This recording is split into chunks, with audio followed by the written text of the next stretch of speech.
Most of the டீனேஜர்ஸ்க்கு வந்து pimples அதாவது ஆக்னேன்னு சொல்லுவாங்க.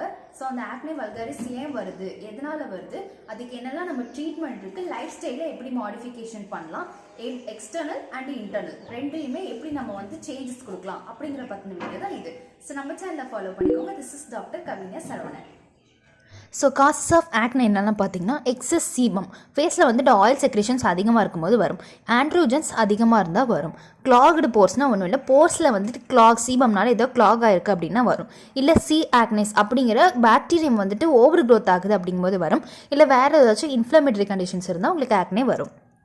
ஸோ வேறு நல்லா எக்ஸ்டர்னல் சோர்ஸ்னால வரும்னு பார்த்தீங்கன்னா, ஸோ ஃபோனோட ஸ்க்ரீனில் ரொம்ப டர்ட் இருக்கும்போதும் நீங்கள் அதை வந்து ரெகுலராக ஃபோனை வந்து நார்மலாக காதில் வச்சு பேசும்போது உங்கள் முகத்தில் டச் ஆகுது இல்லையா, அப்போ வந்து வரும். பில்லோ கவர்ஸை வந்துட்டு நீங்கள் நல்லா வாஷ் பண்ணல, ரொம்ப டர்ட்டியாக இருக்குது அப்படிங்கும்போது வரும். ஸோ பிசிஓஎஸ் இல்லை காஸ்மெட்டிக் அலர்ஜி இருக்கவங்களுக்கும் வரும்.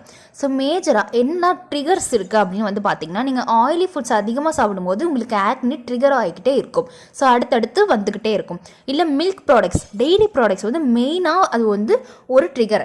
அது மட்டும் இல்லாமல் நீங்கள் டீ காஃபிஸ் எடுத்துக்கிட்டிங்கனாலும் அதுவும் வந்து ட்ரிகர் பண்ணும்.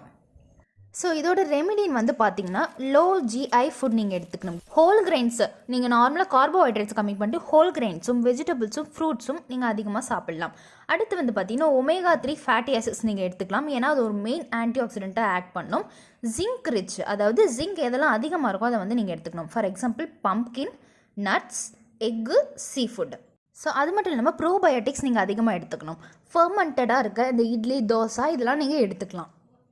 ஸோ இந்த மாதிரி நிறைய இன்ஃபர்மேட்டிவான வீடியோக்காக நம்ம சேனலை ஃபாலோ பண்ணிக்கோங்க. தேங்க்யூ.